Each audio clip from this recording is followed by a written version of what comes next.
Welcome. Build Out here. Super excited about this one. And in this video, we're going to talk about the different types of PMOs. I've seen LinkedIn post after LinkedIn post on this topic. So what I want to do is I want to cover it from my perspective. So in today's video, we're going to be exploring the different types of PMOs, from supportive to controlling to directive. And we'll talk about the benefits and we'll talk about my experiences across many of these PMO types. But before I go too far, I want to do a quick introduction. My name is Bill Dow. If you've not watched any of my videos, I have 30 plus years of hands-on experience in the project management industry. I've managed 10 PMOs over the last 20 years at 4 different companies. I love this space. I spend a lot of time trying to refine and grow and continue to learn in this space, and I love it. And I love sharing my best practices and experiences. So I do want to welcome you to my Dow Publishing channel, where I spend time in videos on PMOs and project management and really helping you along your way in your journey as well. Ready to go? Okay. So today there's 7 main types of PMOs. 7. There may be variations, but there's 7 main types: managing, enterprise, consulting, supportive, controlling, directive, and agile. So these are the 7 main types: managing, enterprise, consulting, supportive, controlling, directive, and agile.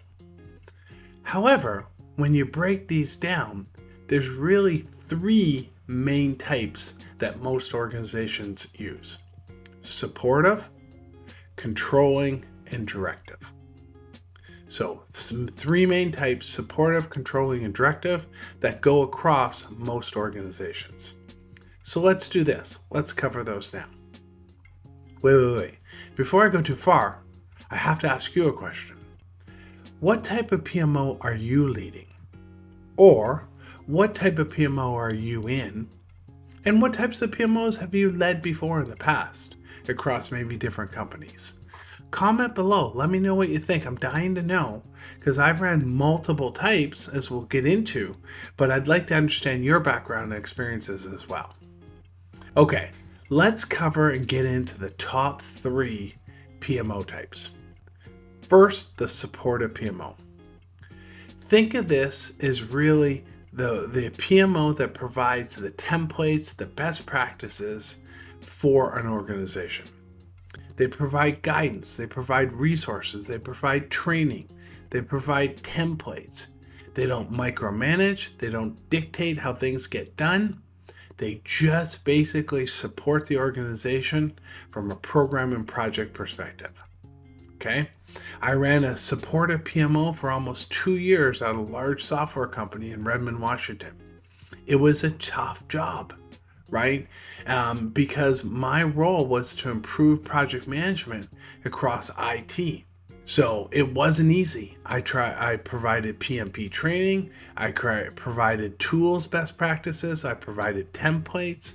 I was always supporting different project managers and program managers as they executed on their project.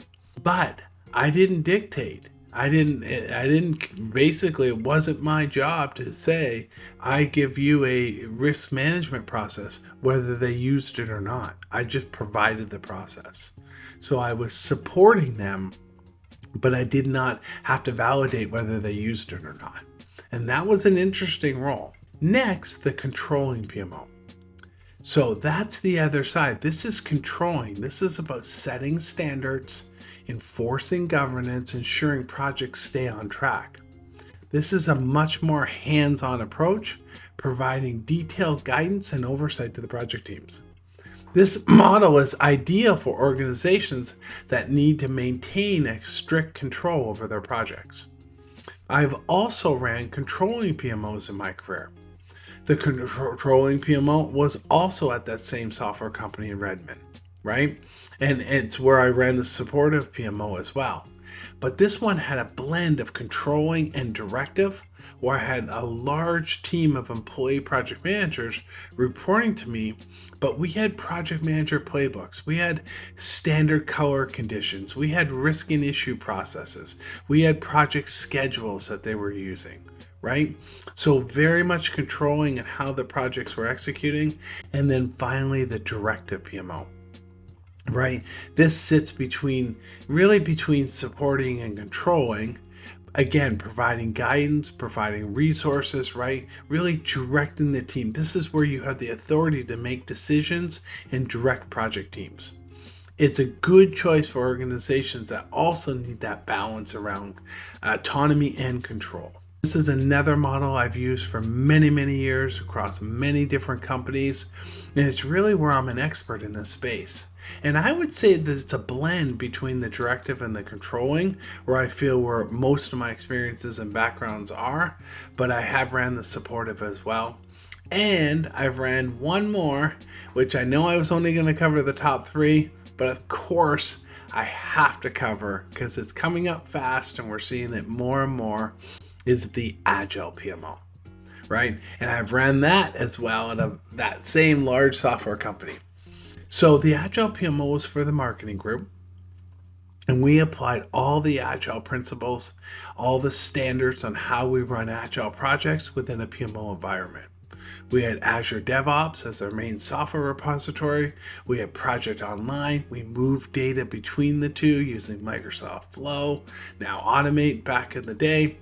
But it was amazing because it was a pure Agile PMO running Agile projects, but we had all the software and all the tools to really help us. Again, these are the 4 main models, PMO models, that most organizations are running today, and most organizations also pick the model type.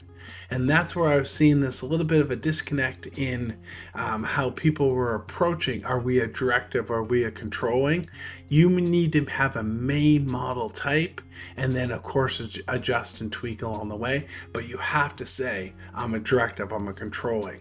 This matching of models is really going to cause more confusion. So how do you choose the right PMO model, right? So you have to understand the culture of the organization, but you also have to understand what you want to get and how you want to execute this PMO. So for example, if you want to set standards and drive project teams, and you have large, complex projects, you're going to need more of that directive and that controlling blend. But I think the number one way of determining what model is right is really gathering the requirements and the problems of the PMOs trying to solve. Because until you know what is needed from the PMO, making the model choice is very difficult. So when you see all these crazy LinkedIn posts and they're all stating you must be this or must be that, they're not basing it on real data and real problems the PMO is trying to solve.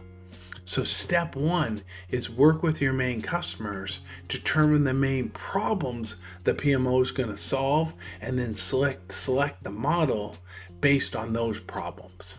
Does that make sense? Now, of course, there's hybrids. Of course, there's a blend, right? Controlling and directive have a blend, right? Agile's got a blend, right? Hybrid, right? So there's all sorts of blends, and the blends are fine. The hybrid approach is fine, but you really do need to stick with a model type and then tweak where necessary, but it's got to be based on business problems that the PMO is trying to solve.